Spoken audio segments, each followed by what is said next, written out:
What's going on, everybody? Welcome into an all-new episode of the Pack a Day podcast. I'm your host, Andy Herman. You can follow me on Twitter at Andy Herman NFL. You can follow the podcast at Pack a Day Podcast. It has been far too long since we've been joined by the one and only Paul Bretl. You can find his work at ESPNlacrosse.com, over at Packers Wire. You can find him on Twitter at Paul_Bretl. Paul, great to have you back on the show to talk some Packers training camp. Yeah, I'm really excited about it, Andy. It's been a fun week so far, and Monday here was an off day, and I'm just itching to get back. I'm looking forward to it. I can't wait. It feels like week one was obviously so much Jordan Love related, of Love not being there and the contract getting done. And then you had a couple of days of kind of him and I think the offense working off some rust. It feels like now this week with Love back and family night, it feels like now we get into the thick of training camp. Pads will be on more often. And now it feels like, all right, let's go. Let's see what all these guys got.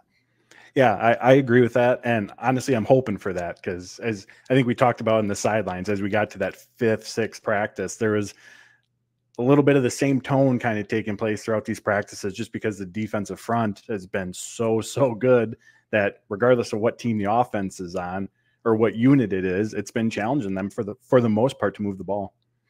So we're going to be going through some players so far that we are buying or selling stock on, just sort of your casual stock report episode. I think this is kind of a fun way for us to kind of go through training camp and some of the players that have caught our eye, both positively or maybe not even necessarily negatively, but maybe have just had a slower start to camp. So we're going to do that in just a moment. Before we do so, I want to take a minute. I don't make a habit out of doing this, but if you are not following Paul's work already, you need to be correcting that, because what Paul is doing every single day, really already in such a short period of time, really ingratiating himself into the Packers beat and doing a ton of work within the locker room, already just covering the team at an insanely stupid high level, which shouldn't be allowed to happen as quickly as it has. Obviously, you've been covering the team for forever, but now you're doing it in obviously a credentialed capacity. You've been doing it. Has it been 1 year or 2 years now that you've been doing it for? Just the one, right? This is your second year.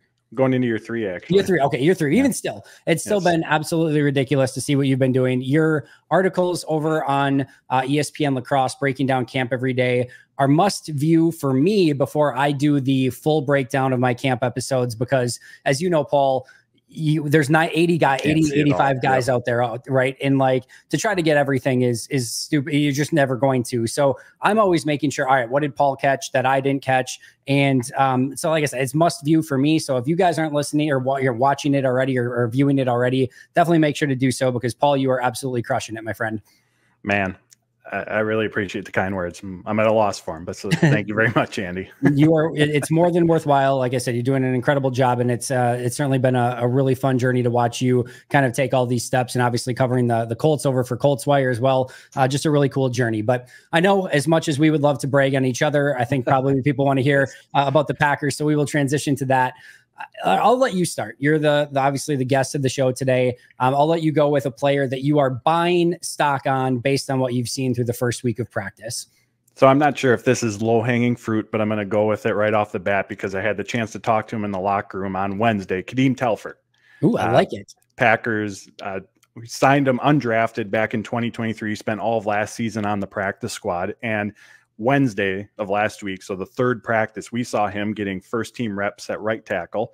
As we all know, Zach Tom still isn't back in the team portion of practice. So it's been Andre Dillard for the first 2 days, and then primarily Kadeem Telford with Dillard mixed in here and there during these last four practices. But stock's definitely up, and Adam Stenavich talked about him today, and the word that he used was he's consistent. From rep to rep, from day to day, he is just absolutely consistent. And talking to Telford, he said that he actually spent the offseason down in South Florida with Wicks and with Jaden Reed at that house that they rented, working on his footwork. That was his primary focus for the offseason. Had the opportunity to ask him how his hands were, just in case, might sneak in a play. He said that's not going to happen. So don't get your hopes up for that one, Packers fans. But he spent the offseason working with them. He also mentioned Grant DuBose was there. Said that he slimmed down a little bit as well. And in addition to him getting those starting right tackle reps, which again, that in itself is noteworthy. Adam Stenavich said today that the swing tackle role is up for grabs. And again, it's him, it's Dillard. They're going to get Caleb Jones in the mix. He mentioned Luke Tenuta. So competition still has to unfold, but the fact that it's been 4 days now of him primarily getting those reps tells us what the coaching staff thinks about him. And then if we go back to OTAs and minicamp, he was playing the guard position for, I think, the bulk of those practices that we were at anyways. And we all know how important versatility is along the offensive line. And as far as Telfert's development goes, playing that guard position, he said it gave him just a much better understanding of the entire offense, having that perspective. And I asked him, what's the biggest difference from moving from the tackle to the guard position? He said the fight starts right away. And then we can all imagine that tackle position where they kind of brace and wait. The guards, it's right at it. So that gave him a newfound perspective on just how the inner workings of the entire offense does. And it looks like it's something that he's parlayed into training camp here with a pretty good start. And again, not to say that it's been perfect on the field. Rashawn Gary, like he does to everyone, is doing some Rashawn Gary things. But in the article that I wrote about Telford, I noted one of your tweets, Andy, and how he blocked Rashawn on one of the reps. So he's having his moments. He's continuing to get the opportunities. And again, to me, that's a big thing. Things can change, but it's been 4 practices now where he's been pretty much that guy at right tackle. Yeah, it was funny because Matt said that they were going to start rotating it right after he had that first start. I asked him the question, and he's like, yep, seen some nice things, but we're going to rotate through those guys. And ever since then, they haven't really rotated through those guys. It's been Kadeem. Now, Dillard's gone in there from, now and again, but it's basically been Kadeem that's been the starter out there. Again, sans Zach Tom. We know when Zach gets back, that's likely just going to be his job. So it's been a really fun story, though. Undrafted free agent guy from last year. He would be somebody that we would constantly be talking about. His size is just mammoth size, 6'7", 330-ish. Had it not been for Caleb Jones, who's even bigger, and it just so happens that there's a guy that's actually bigger than him in camp, but he is a massive dude.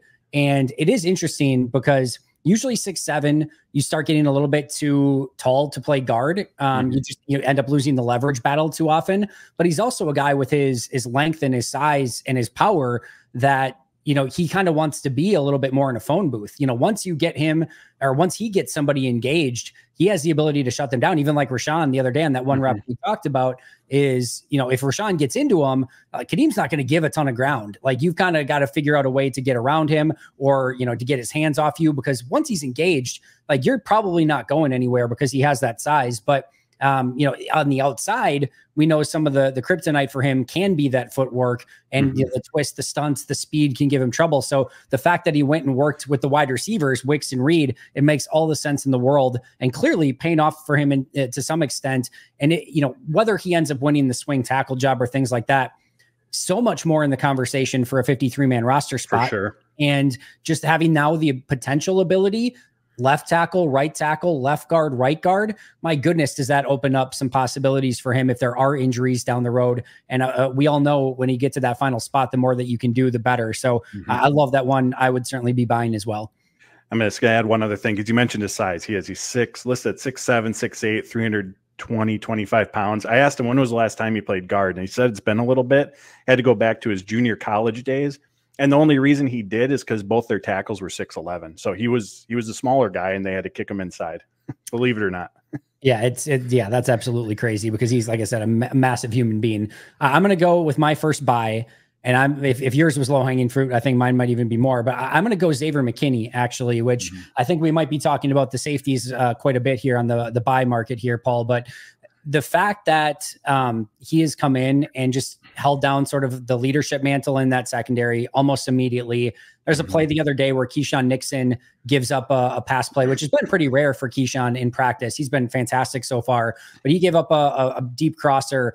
And immediately after the play, Xavier's going like key, and like just making sure that he and Keyshawn get on the same page. And I don't know if it was something that Xavier needed to know for him to do different, or if he wanted Keyshawn to do different, or just something that he saw in the play, but just immediately having that conversation and making sure that they get on the same page for whatever needs to get done. So that type of completion doesn't happen again. You, of course, are exposing state secrets and exposing what Xavier McKinney's able to do at the snap. I'm saying in jest, of course, but the fact that he's calling at the very last second, if Evan Williams or Javon Bullard are going to play in the box, or if they're going to play in the post, I mean, just his presence, his impact, it's already being felt. He had a pick 6 at practice in one of the practices, but it hasn't even necessarily been the play on the field, which has been good and consistent. It's been all the other intangible stuff. And for that reason, I am very much buying what I've seen out of Xavier McKinney already. Yeah, he's been spectacular on and off the field. I mean, both him and Josh Jacobs, when they arrived in Green Bay and we met with them for the first time, you have to spend about 20 seconds with each of those guys just to realize the caliber of people that they are. And with McKinney specifically, Matt LaFleur said it best. He goes, he's just that dude. Like, he is just that guy on the field, off the field, all around, just a terrific addition. Yeah, loving it so far. All right, your first sell, Paul and I were talking offline. The sell was definitely the harder aspect of this, and I know it certainly was for me as well, but I'll let you go first. Your first sell so far. Okay, and I apologize because I'm going to put these two guys together, so if I'm stealing someone, that's my bad. But I'm going to go Zane Anderson and Christian Welch. Reason I'm picking them is because their primary role in this team, as we all know, is core special teams guys. And even before, off-season programs, probably even before training camp, like if I'm making a 53-man roster prediction, like I'm thinking really, really hard about having those guys on the roster because of those special teams contributions. But if we look at the linebacker room, I mean, there's 5 guys who are definitely ahead of Christian Welch on the depth chart. So you get into the question, are you really going to keep 6? And I was talking to Andy on the sidelines about this because Gutekunst said in the offseason that in the 4-3 between the 53, between the practice squad, there might be the need to carry additional linebackers. So does that mean going heavy and keeping a 6? But of course, if you do that, that means you're going light elsewhere. So who's being left off the roster? At the safety position, it's a similar story. There's 5 guys pretty much cemented in front of Zane Anderson with McKinney, Anthony Johnson, and the 3 rookies that the Packers drafted. So in the Matt LaFleur era, they've never kept 6 linebackers on the initial 53. They've never kept 6 safeties on the initial 53. Again, not to say that it can't happen, but that's a tough uphill battle that they're facing because of the youth, because of the upside that's on the roster. And when you're building that back end of the depth chart, that's what you're looking for. That's what you want to keep on the team versus the one-year guys who are really just special teams contributors. And when you look at Rich Bisaccia and, his role on this team and being that guy who's supposed to come in and make the special teams unit better, I guess I don't know if he still is, but I believe at one time was the highest paid special teams coordinator in football. Like, yeah, you're dealing with rookies versus veteran players like Welch and Anderson. There's going to be a learning curve. There's going to be ups and downs. But again, if that's the status that you're in amongst the special teams coordinators around the NFL, you got to make those guys work because, again, keeping 6 safeties, keeping 6 linebackers, they're not going to do both of that. It'd be 1 at most. And then that just puts you at a roster crunch elsewhere. That means maybe only keeping 5 cornerbacks. That means keeping 9 linemen instead of 10, whatever it may end up being. So I got those 2 right now. And again, that everything I just described is nothing that I'm really seeing in camp. I'm not sitting here telling you that their special teams are struggling in that because I'll be honest, I haven't focused in on that in that regard. But again, if we just look at this roster from a number construction standpoint and who's ahead of them, it really looks like an uphill battle for them to make the roster. Yeah, it does. And Christian Welch, we talked about too, is his 5th year. He's 26. We're not talking about like a 34-year-old here or anything, but like at some point you got to show a little bit more than just special teams. And we should also remember, like, yeah, some of these guys have been core special teamers, but for special teams units that have been ranked like 28th and 30th over the last 2 years. So some new blood in that special teams group might not be the worst thing in the world either. But yeah, I'm with you. I actually toyed with putting Christian Welch on this list as well. I didn't have Zane as much just because I don't know if I had the expectations for him, but he had that nice 3 interception practice in mini camp. But outside of that, and certainly now with the injury for Zane too, that's not going to do him any favors. All right, I'll go with my sell, and I'll keep it short because I talked a lot about it yesterday. I just have to go Sean Clifford so far, and I'm still hoping that he bounces back. I'm still hoping that he's still a really young guy, and he obviously was thrown right into the fire of having to be the #1 QB with Jordan out. My guess is he still probably stays at the #2 for this week as we kick things off in week 2, but there's been far too many mistakes, which Adam Stenavich talked about today as well, and just not enough plus plays to sort of even out some of those mistakes. So when the offense isn't moving, when you're taking a lot of sacks, when you're throwing a lot of picks, and it's just been that sort of camp so far, I would have to say more on the sell side. They already drafted a quarterback yes, it was just a 7th round, but they drafted a quarterback. Just probably not the start I'm sure that Sean Clifford would like. Hopefully has a huge bounce back this week, but we're just going on week 1. Got to go Sean Clifford. Yeah, I mean, that's absolutely fair based off of his performance at this point. There's just been way too many interceptions, and it feels like a little bit just from the pressure of the defensive line that, one, we can see it not thrown in rhythm. It's just too difficult with what's going on up front. And with that, several of those interceptions, in my opinion, anyways, it's just forced. It's just trying to do too much to make something happen because it's just not working. It's not flowing. It's disjointed. And one other thing I'll add on Michael Pratt, and we heard Stenovich mention it today. LaFleur's kind of taken a similar tone. I know you asked one of the questions, but when you ask about Michael Pratt with them, there's this hesitation in the sense of not that he's not doing what he's supposed to, or not that he's not on the right track, but he's a rookie quarterback, late day three quarterback coming in, learning a new offense. And that's, to me, the kind of tone that takes when Stenovich or LaFleur is talking about him. So still, it's early, and Sean Clifford definitely has to turn things around. But I really think just his experience in the offense, his experience of being in the NFL for 1 year, I really think that's going to be a big differentiator for him. Obviously has to clean up the turnover portion. It takes 0 seconds of listening to Matt or Steno talk about Michael Pratt to read between the lines of, oh, he's just not even remotely ready. Like, like the Steno hesitancy when he started answering that question today was like, it didn't speak anything except it spoke volumes. Like, he didn't say anything, but it spoke volumes. I was just like, all right, where do I want to start with this kid who is clearly, has some upside, but like, is just, as Matt LaFleur said very clearly in OTAs and mini camps, just drinking water through a fire hose right now. And I'm actually somewhat encouraged by that, because I've seen some really good throws already from Pratt. And if he's doing, like, he led a really nice 2-minute drive the other day, like if he's doing some of that stuff and he's just doesn't even know what's going on yet, that to me is like almost like a good sign. Like, imagine what he can do if he figures out what is going on and what he is supposed to be doing. So yeah, but you can very much tell they're like, oh yeah, this guy's got a long way to go. Yeah, on that 2-minute drive, there was this, I think it was like a deep out and just a terrific anticipation throw, because I was right in line with him. I was watching my best of what he was watching. And when the ball released, my initial thought was, where is that going? And it was right on target for the receiver. So again, you see those glimpses, you see those flashes. But Matt LaFleur said, I mean, this playbook that he has, it's a lot. And for an incoming rookie, it's a lot to take on. Big time. We're definitely seeing that right now. All right, who's your second buy? I'm going to go A.J. Dillon. We've heard Matt LaFleur talk about the shape that he's come in. I think it was last Monday, first day of training camp. I talked to AJ. Said he's down from 250 to 245, but he's down from 8-9% body fat down to 4-5%. And there's been a couple runs going back to OTAs where you see him hit the hole, and man, you can really see that burst. And that's been the part of his game that we've been longing for. I mean, last year he averaged 3.4 yards per rush, and being in the shape that he's in, it's obviously going to help in that capacity. But seeing A.J. Dillon get back to, that Tennessee Titans game from 2020, his rookie year, I think it's twofold. Obviously, you got to be in the right shape. You got to have the ability to break the big play. But I remember having this conversation with him last summer about the mental side of it, and him mentioning that during the 2022 season, he said he was trying to be too perfect. He was just trying to go out there and do everything as perfectly as he could. And when you're doing that, whether it's football field, pick a sport, you're overthinking and you're not letting just your natural abilities take over. And Ben Simmons, as the season went on, I asked him a similar question, kind of what he was viewing last year of AJ.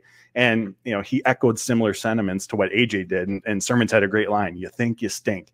You just want those natural abilities to take over. So again, part one for AJ, terrific shape. Matt LaFleur, gushed about the offseason work that he put in, but again, not overthinking out there, letting his natural abilities take over, because we know that he has that ability to do that. And the other reason that I have A.J. Dillon in the buy category is there is absolutely a spot on this roster for him. Again, you want to see the burst, you want to see the big plays, but having someone who knows the offense and brings a really sound, well-rounded skill set is incredibly valuable. Someone who you can hand the ball off to, who can be a reliable pass catcher, who can be really reliable in pass protection at the running back position. Like, there is absolutely a role for that player on the team. So if you couple that well-rounded skill set with hopefully us seeing that more juice, more burst from him with the ball in his hands, I think there's absolutely a spot for him on this team. Especially too with Marshawn Lloyd being injured and a little bit behind the 8 ball right now. That certainly gives a nod to Dillon as well. Emmanuel Wilson having a nice start to camp, but Dillon looks different. He looks more spry. He has a little bit more juice, a little bit more burst, and hopefully that carries over, because we've seen some really good stuff out of Dillon through the years. And like you said, pass protection, inside run game, he can catch the ball in some of the checkdowns and things like that. So I think there's still a lot for him to give this team, especially if he's in the shape that he's in. And so far, early signs are very positive for him. I have to take, I guess, even more low-hanging fruit. I'll just go with the guy that's been the MVP of camp so far, and that's Rashawn Gary. And I'm not just buying Rashawn Gary because, again, that's lame and whatever. We all know Rashawn's good, but I'm buying that he's legitimately taking another jump to his game. I just see well, first of all, we heard today about the leadership from Jeff Hafley of the defense wasn't playing at the level that Rashawn wanted it to. I love the fact, by the way, that Rashawn double checked first with Jeff Hafley to be like, hey, this isn't going the way that it should. Can I get these guys motivated and going because we're not playing at the level we should be? Jeff's like, yes, like, please be my guest. But I love that aspect of it. And like I said, I love that he checked first rather than just kind of doing it. But man, his violence and his intensity and the way that he is playing right now. I talked about, I think it was one of the first 2 days of practice where he had a rep against Rasheed Walker, and credit to Rasheed Walker. He actually stayed in there, and it was I would say probably a neutral or maybe even a winning rep from Rasheed on the play. But like, Rashawn just goes into him with this pure, unadulterated violence. And I'm like watching it close to me, and like I was in pain for Rasheed, like watching it go at him. And like Rasheed's obviously not a small dude, but just how he's playing, the intensity, the energy, the focus, and then it's just the little nuances, like some of the stuff that we saw from Za'Darius when he first came in, where you're like, oh, it's going to be really good to see Rashawn sort of learn some of these things and play behind him. And hopefully someday he's now doing some of those things. So I am buying, and yeah, I get some of it's been against Telford. Some of it's been against Dillard. Some of it's been against Rasheed Walker. It's not exactly going against Trent Williams or Larry Allen or anything like that. But we're seeing, in my opinion, an evolution of Rashawn Gary, and it's been really exciting to watch so far. Yeah. I mean, he has been so disruptive. I can't even put into words how some of the stretches that we've seen from him. And like you said, the violent hands, the power, all of it. And I love the intensity, the energy. There was one rep where he beat Andre Dillard. It was early last week. And then he was staring a hole through him. And I don't mean like walking by him 4 or 5 seconds. I bet you it was 15, 20 seconds, just looking right through the man's soul. It was there's just this level of intensity, energy, and Gary's bringing it, of course, but you can see that throughout the entire defense. It's been really, really fun to watch. All right, who's your next sell? So if I went A.J. Dillon in the buy category, and as you guys can tell from my tone, very bullish on him making the 53-man roster, I have Emmanuel Wilson in the sell category. And again, kind of the theme I got going here, this isn't necessarily a knock on what I've seen from him. As you mentioned, Andy, I think he's done well at the start of camp, but we know Josh Jacobs is going to be on this team. You know, assuming healthy, we know Marshawn Lloyd's going to be on this team. And I think A.J. Dillon's going to be on this team. I just think it's if you're putting the roster together right now, it's going to be a tough battle at the moment. Not one that can't be overcome, of course, because again, you look at some of those other factors I mentioned earlier as you're building out the back end of the roster, the youth, the upside, the contract, things of that nature. And Emmanuel Wilson has that in his favor. And he's looked good with the ball in his hands, has that burst. We saw that from him last season in that small sample size, that juice that I was talking about we need to see from A.J. Dillon. We've seen that from Emmanuel Wilson. But again, as I'm looking at the running back room right now, I don't see, or I have Dillon ahead of him. So that's why I have him in the sell category currently. Yeah, I've liked how Emmanuel Wilson has run so far. I think he's had a nice start to camp. He's had a couple, I think actually the biggest runs so far. I probably, just on his play, would have probably put him closer to the buy category, but from a 53-man roster decision, for all the logic that you just mentioned, yeah, you can probably get him closer to the sell category. And I talked all offseason, it is, you know, if Emmanuel wants to make it as the number 3. And when I say number 3, I don't mean it as who's actually occupying the number 3 role. I mean it more as you mentioned, Jacobs and Lloyd it's a non-conversation. Like those guys are on the roster, lead pipe locks, no matter what. So who's the third guy that makes the team? I said it was paramount that Emmanuel Wilson, you know, closes that gap on Dillon enough that the things that Wilson has going for him, being younger, more years of team control, and there's one more as well. But anyway, like just the things that he has going for him, you know, he can, you know, play in his favor. He makes less too. That was the third one is just makes a little bit less money. But you have to, the first thing you have to do is close that gap. And right now, Dillon is just clearly ahead of Emmanuel Wilson. And even though Wilson's had a nice start to camp, he's got a lot more to do to close that gap. And that's more of a credit to Dillon, in my opinion, than it has been a detriment to Emmanuel Wilson. Yeah. And remember, when it comes to especially like the third running back spot, like the ability to pass protect, the ability to contribute on special teams. And this is from later last season, November, December. But when Matt LaFleur talked about Emmanuel Wilson, again, that's at that point, not to say he hasn't improved in that capacity, but you know, as fans are wondering, when are you going to see Emmanuel Wilson last year? Well, had to improve in those aspects of his game. And those are areas I talked about with AJ Dillon that, you know, those are areas where he's really, really sound in. And so beyond just there's of course a prerequisite as a ball carrier that you have to have at the running back position, but pass protection, special teams, ability to catch the ball are going to be really, really huge factors in him catching up to AJ Dillon.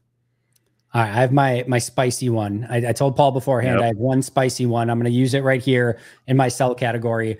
I want to be crystal clear. I'm not selling on this player. I'm just selling on like the first week of practice. I'll get into why in just a second. I'm actually selling so far on Josh Jacobs. Now, let me explain my reasoning here. It has nothing really to do with what I think will be. And the first week of practice, the running game is very difficult to tell. Obviously, there's no tackling, which we know Josh Jacobs' propensity to break tackles is one of his best things that he can do. And then, of course, pads just come on. You start to see a little bit more nuance in the run game. But the reason I put him in this category is if I'm saying the first week of camp, the first week of Josh Jacobs, our first week of the Josh Jacobs experience in Green Bay, I personally cannot think of a single Josh Jacobs play that has remotely stood out in my mind of like, oh my goodness, did you see what Josh Jacobs just did? There hasn't been a cut in the open field. There hasn't been a burst of speed where I'm like, whew, that looks different. And that doesn't mean he's not going to be really good for this team. It doesn't mean that he's not going to be still a really big free agent signing. And certainly he's still going to be running back number one. But there was a different juice and feel that we saw to him, you know, a couple of years ago in 2022, where it was just a dynamic player. And then last year, we didn't see a lot of that same dynamic ability. And if I'm just going off this super short sample size of 1 week, have I seen anything dynamic or, you know, anything special that would stand out? I would say no. A lot of time left. And like I said, I'm not selling him on the whole. I'm just saying based off of 1 week, I was just hoping for a little bit more juice, a little bit more excitement, a little bit more something.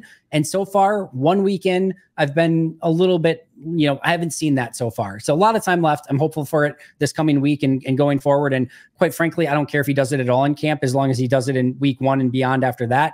And that could be one of the things, like maybe he's just, you know, getting ready for the season. This is his ramp up here. I don't know. I have a lot of faith in Josh Jacobs left, but just haven't seen anything super exciting or special so far. Yeah, and the run game around Josh Jacobs, like that, to me, that's going to determine what the ceiling for the offense is. I mean, when things really, really started to click last season, Aaron Jones, he was contributing those massive 100-yard games. When an offense has a run game to lean on, it unlocks everything. It puts so much added stress on the defense. So Jordan Love's going to be really good. The receivers are going to be really good. But again, in my opinion, for this offense to reach its max potential, its max ceiling, they're going to need Josh Jacobs to provide that in the run game too. I'm going to go out of order because I sort of sometimes get to make the rules here. Yep. So I'm going to explain my first two a little bit more, I think, with my third one. Sean Clifford, Josh Jacobs were my first two sells. My third one is just the offensive line so far. And I think a lot of what Sean Clifford is going through is in part due to the immediate pressure, as you so eloquently put, that he has been facing day after day after day. And I think part of the Josh Jacobs and the running back experience as well has been, we haven't seen these huge opportunities in the run game to open things up. Now, pads just came on, again, super early still, but we've seen some real struggles from Andre Dillard. We've seen a billion pressures at just about every single practice. The defensive line is just winning / ahead at this point. Elton Jenkins has had 2 rest days so far, which has gone a long reason why that has been the way that it has been. Zach Tom has not played any team activities, which is a long way, a huge reason why I think the offensive line has been the way that it's been. Josh Myers has missed 2 days with a personal issue, which probably is another reason why it's been. And I don't know that I necessarily would say Rasheed Walker's playing poorly, or Sean Ryan's playing poorly, or Jordan Morgan's playing poorly, or any, like, outside of Dillard, which is probably the one that's really struggled so far. I don't know that I can point to any one player and be like, yeah, man, they're just really struggling at the moment. But the line as a whole has definitely been completely behind what the defensive line has been doing to them. And I think that is a long reason too why maybe we haven't seen some of the flash plays from Josh Jacobs, and maybe why Sean Clifford has had some of the struggles that he's had as well. Yeah, I mean, that's where it's beginning and ending right now for the offense. I mean, with Love, even if there's just that little bit of time that they can give him where he can be in that rhythm, you know, we've seen the completions come from that. And to the struggles in the run game, you know, that we've seen so far, I'm going to give those the linebackers, the safeties, especially on those outside runs. I mean, man, they are flying to the line of scrimmage. They are cutting off those running lanes, cutting off those alleys outside. So big credit to that part of the defense as well for their ability to limit those outside runs. Love it. All right, you got a buy. We need to spin this positive now. Let's go back to positive direction. Who you got as your buy? I'm gonna go Rasheed Walker. Reason today, Adam Stenavich mentioned that Jordan Morgan, who obviously when the Packers drafted him, initial thought might have been that, all right, that's going to be the competition for Rasheed Walker. Packers talked about last year how they wanted to see more consistency from him, but Steno said on Monday that the right guard position is where they felt that Jordan Morgan could best compete for a starting role, which tells us how highly they think of what Rasheed Walker is doing right now. And again, consistency was the thing that Stenavich and LaFleur talked about last season that they needed to see from Rasheed Walker. He had good stretches of play, but it was getting that consistency over the 60, 70 snaps that you're going to see in the offensive on the offensive side of the ball. And he started to find that really during the second half of the season, just as much as the offense did once they got into that rotation at the left tackle position. And during the final 8 games, he ranked 10th amongst tackles in Pro Football Focus's pass blocking efficiency metric. So basically, how often are you winning your reps? And he ranked 29th in their run blocking grade as well. So you started to see that consistency. Again, the fact that the Packers are solely focused in Morgan at right guard right now shows how they think he's playing. And Stenavich said on Monday he's really bought into the technique aspect of it and the things that he has to work on in that regard. So Rasheed Walker very much appears locked into that left tackle position. And everything that we've heard about this offseason, a player in the first round gets drafted at your position. You can go one of two ways in how you're going to react to that. And everything that we've heard from Rasheed, that we've heard from LaFleur, from Stenavich, has been nothing but positive in terms of how he's approached it, how he's worked. And Rasheed Walker, just from talking to him, how he feels, like his confidence is an all-time high. Like the fact that they drafted Jordan Morgan, I don't think he blinked at it, because he knows Rasheed Walker knows what Rasheed Walker can do, and that's how he's playing right now. This went from a OTA training camp of like, wow, like Rasheed might actually have to, really battle for his job, to day one of training camp. This is just probably Rasheed's job. And I don't know that anyone's going to compete with him at all, period, which is a big Rasheed Walker fan account here. I think he's done a tremendous job, especially since the second half of last year. I think he's to me, clearly one of the best 5 guys on this offensive line. In fact, I'd pencil him in pretty easily as number 3 behind Zach Tom and Elton Jenkins. And this made all the sense in the world to me. It seems definitely like Josh is going to get I don't even know if it's opportunity. It just seemed like he's going to be the number 1 center. It feels like Elton's going to be left guard. Zach's going to be right tackle. Rasheed's going to be left tackle. And the battle remaining is going to be between Sean Ryan and Jordan Morgan for that right guard spot. And I think that's exactly the right way to go. I think they have it right. I maybe wish there was a little bit more competition for Josh Myers, and maybe there would have been if they wanted to try to do something with Zach Tom, but with the injury and really probably not anyone else stepping up at right tackle, everything just has kind of fallen into place. But big time excitement for Rasheed Walker, and he's answered the bell in a big way. And like I said, he's going to be the starter at left tackle, it seems. Well said. All right. My buy, I'm just going completely defensive chalk here, and I guess that's okay. I had Xavier McKinney and Rashawn Gary. So let's just complete the trio of big time defenders. I'm going Jair Alexander, and I'll just say I was pretty hard, I think, on Jair last year. I didn't love a lot of the stuff that he did in the run game. I thought his usual lockdown coverage wasn't quite the same. It wasn't bad, but it just wasn't to the level that we had seen in the past. Then you had the suspension, you had the weird coin or the captain thing. It was just an odd year for Jair. And first of all, I give him all the credit in the world for how he responded initially to the suspension, because let's just say Jair is a star, and a lot of star players in this league have something like that happen to them. And they're like, I'm out, trade me this offseason. I want to get the heck out of here. And they would have shifted blame elsewhere. And he, by all accounts, did not. He responded well, I thought, at the end of last season, and came back, I thought, even better after the suspension. And then I really was curious to see, all right, how does that carry over into this season? He has been laser focused, laser sharp. You can't throw his way right now. They've thrown his way a couple times. I think he's batted away both opportunities, almost coming up with an interception on one. And it's just been this is the Jair we know and love. And I'm so excited about that. And I just hope that that obviously continues through the remainder of training camp in the season. I have no reason or indication that it wouldn't, but he is locked in right now. And that is the best version of Jair. And that's what we're getting. Yeah, he's been excellent on the field, excellent off the field, a part of all the offseason programs. I can't remember. I think it was Jeff Halfley who spoke about it, or maybe it was Derek Ansley, the passing game coordinator, the defensive side of the ball, just the added leadership role that he's taken on this offseason as well, being a vocal leader. We know the intensity, the juice that he brings on the field as well. So again, all around, it's been a terrific offseason for Jair. All right, we got one more sell for you, and then we'll maybe go one more round, and then we'll go lightning round after that with any final thoughts.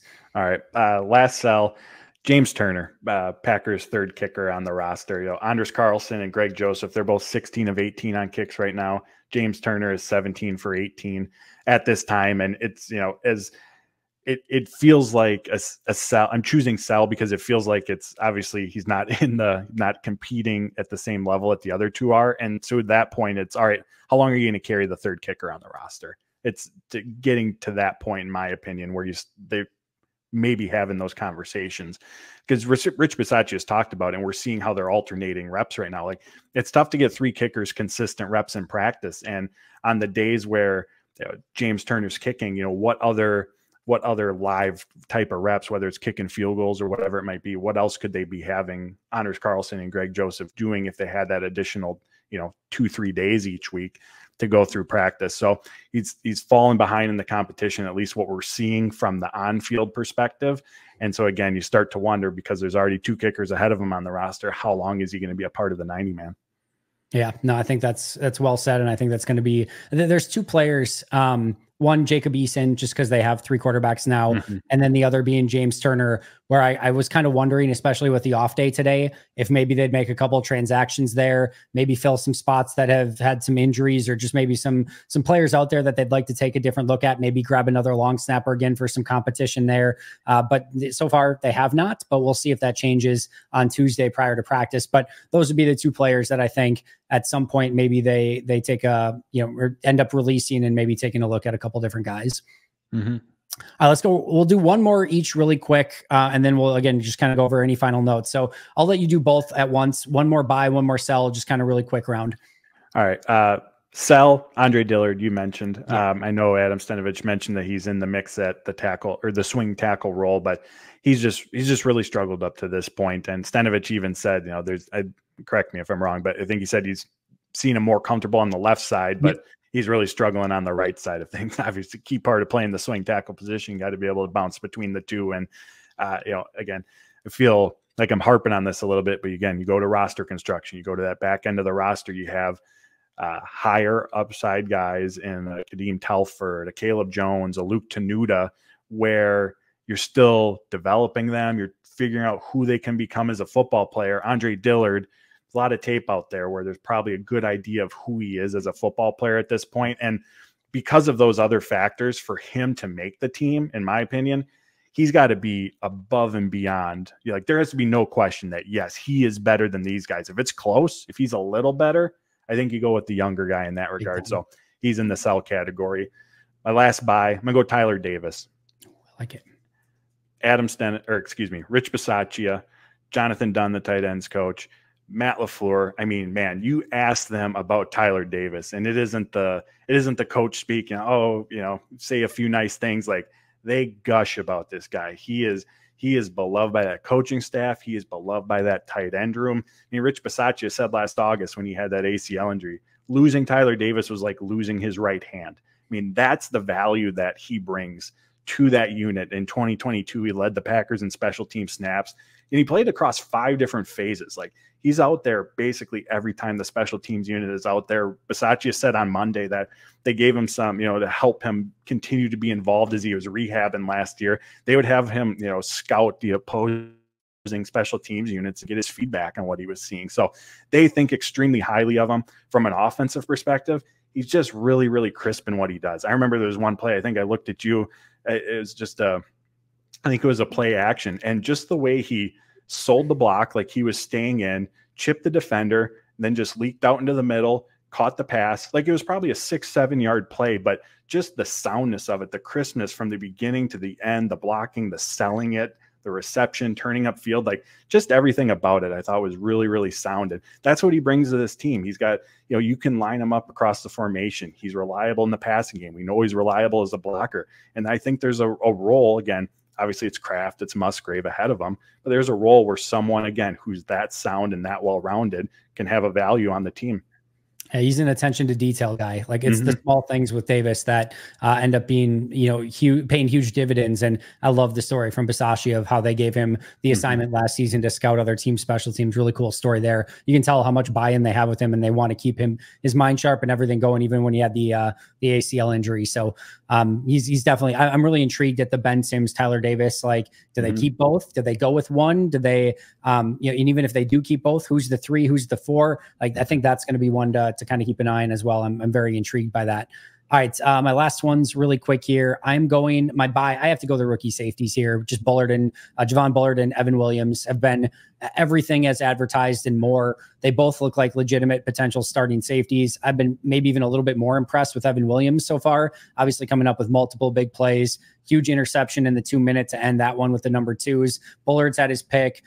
They've both been supportive in the run game. Evan Williams is constantly communicating. Those guys have just been, and today it was Jeff Affley and it was yesterday, Matt LaFleur, who've mentioned it's the mental side of things that is really setting both those guys apart so far, and the football instincts. And when you've got 2 players that have the athleticism that they have, with all of a sudden now that the game is already, like, I don't want to say slowing down, but like coming naturally to them in some extent, and they're putting the extra time in, man, they both have the ability, I think, to be pretty impressive players. Long way to go, but they've been, as advertised, or better so far.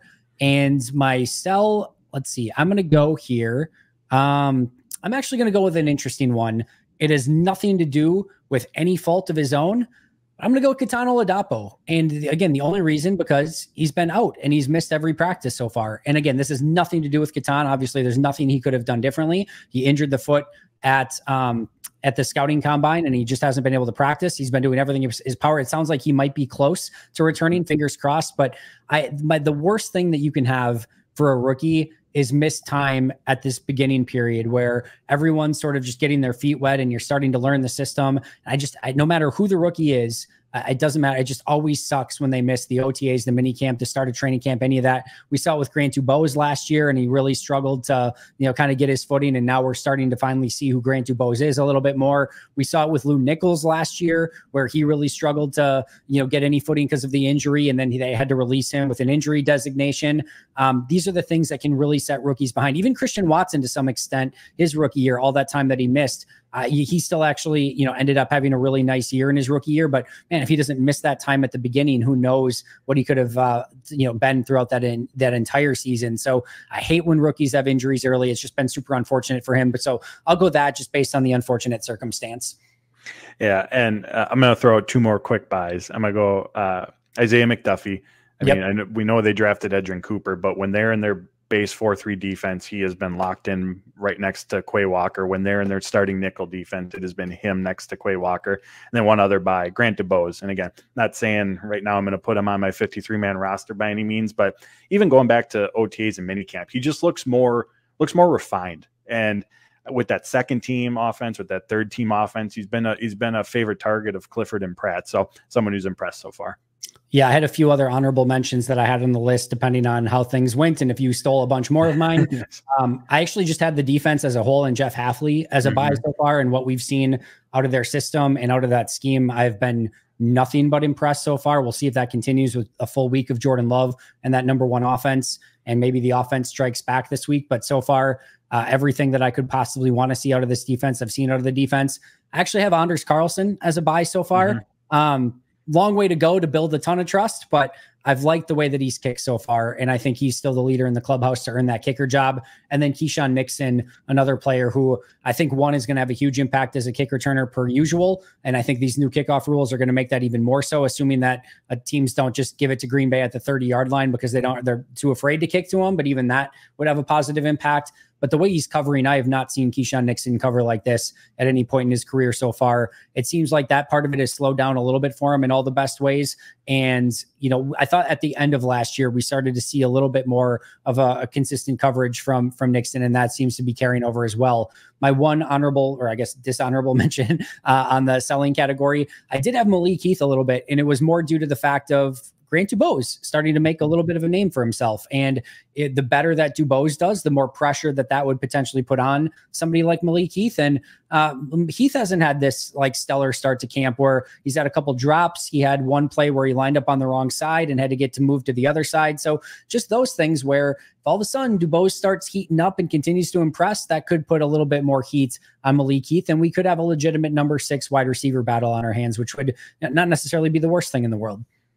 I'm glad you brought up Anders Carlson. I've been impressed with him too. He's been really, really solid. And to the point I brought up about Dillard, again, Carlson, he's on your rookie deal.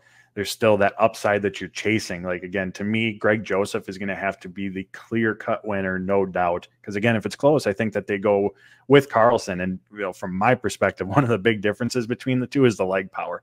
I mean, Carlson, the way he can flight the ball, the strength that he has, it's night and day.